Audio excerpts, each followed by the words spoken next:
मुची प्रार्थनान हेच मुचे मागणी, हीच मुची प्रार्थनान हेच मुचे मागणी।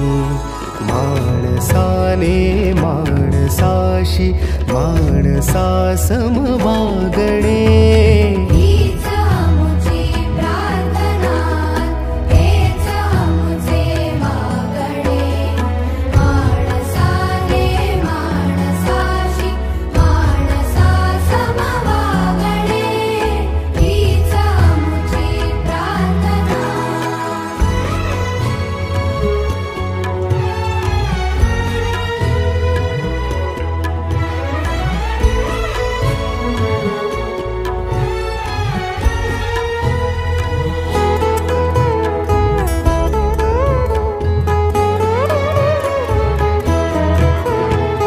धर्म जाती प्रांत भाषा वेश सारे संपुदे।